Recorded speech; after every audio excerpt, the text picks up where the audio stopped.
Assalamualaikum warahmatullahi wabarakatuh. Perkenalkan, nama saya Puput Puspita Purwasari, NIM 91 dari kelas D. Saya di sini akan menjawab pertanyaan dari dosen saya mengenai mata kuliah MKB 2. Pertanyaannya yaitu seperti pada gambar di sini.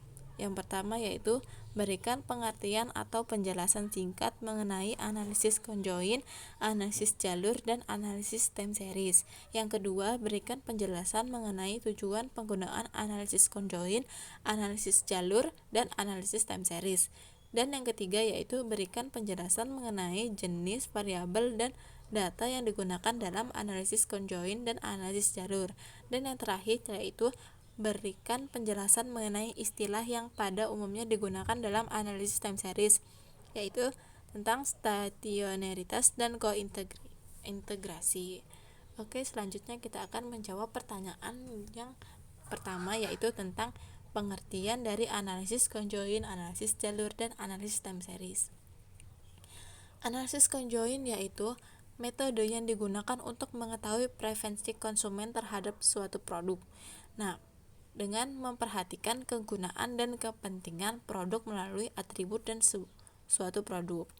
Nah, di sini peneliti menggunakan analisis ini untuk mengetahui preferensi konsumen terhadap suatu produk itu seperti apa melalui atribut-atribut yang telah disiapkan oleh peneliti.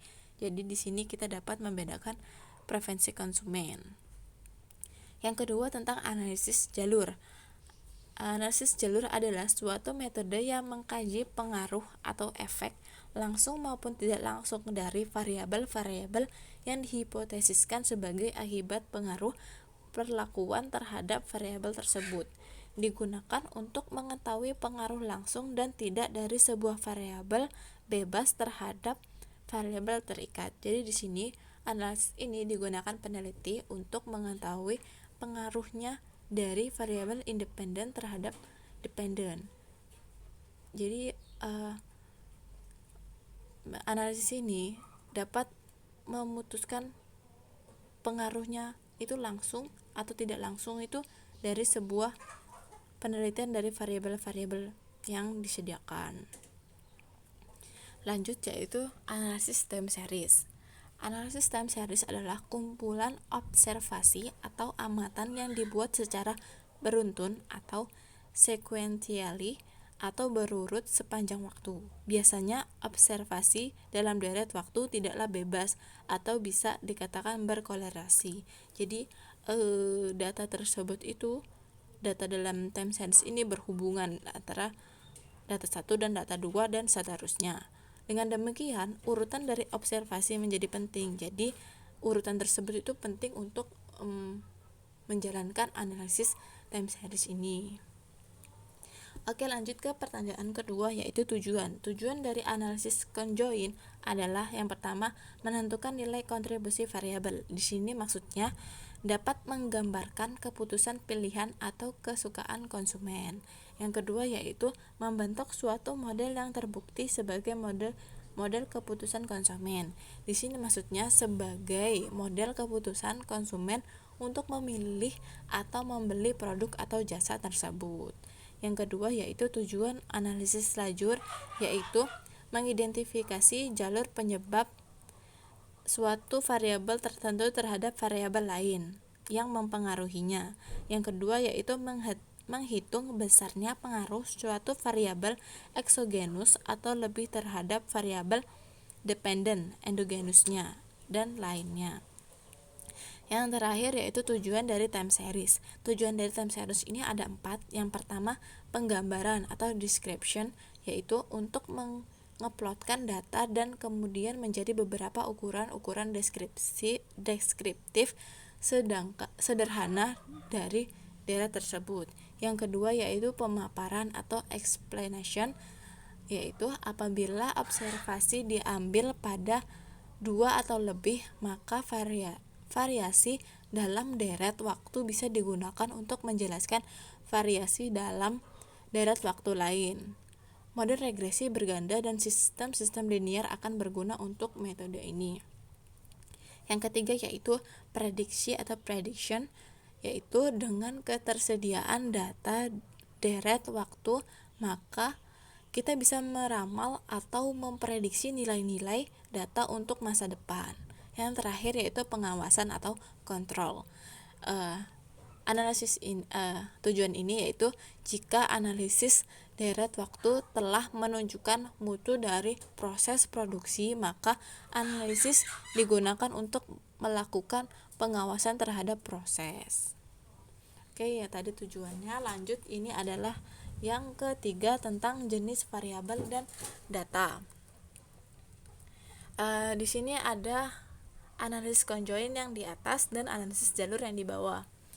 Variabel dari analisis conjoin yaitu ada dua, yaitu variabel karakteristik, disebut juga sebagai variabel independen, yaitu atribut-atribut yang telah disiapkan oleh para peneliti.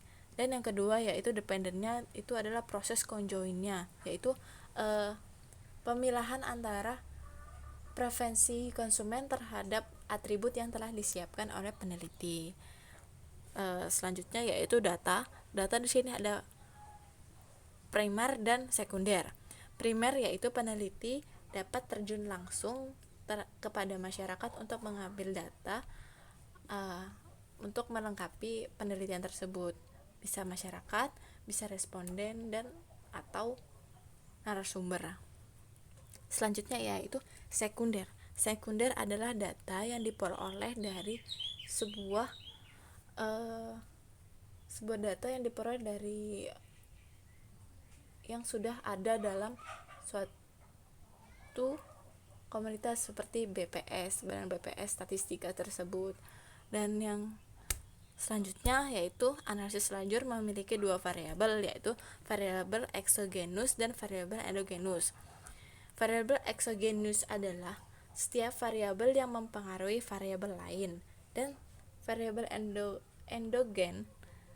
endogenus adalah setiap variabel yang mendapat pengaruh dari variabel lain. Jadi perbedaan adalah antara exogenus dan endogenus adalah exogenus yaitu yang mempengaruhi variabel lain, sedangkan endogenus adalah yang dipengaruhi oleh variabel lain. Datanya yaitu sama seperti analisis conjoin, ada primer dan sekunder. Oke, langsung ke pertanyaan terakhir, yaitu istilah dalam time series. Istilah time series ini ada dua, yaitu analisis stationaritas, yaitu uji yang dilakukan untuk mengetahui bahwa data time series tidak dipengaruhi oleh waktu. Sedangkan analisis kontegrasi yaitu uji yang dilakukan untuk mengetahui hubungan jangka panjang antara perubahan-perubahan dalam time series. Oke, paham tentang stationaritas dan kointegrasi dalam time series. Oke, ini adalah referensi yang saya peroleh untuk menjawab pertanyaan-pertanyaan di atas. Oke, sekian dari presentasi yang saya dapat sampaikan. Kurang lebihnya saya mohon maaf. Terima kasih atas perhatiannya Anda semua. Jangan lupa like, komen, dan subscribe.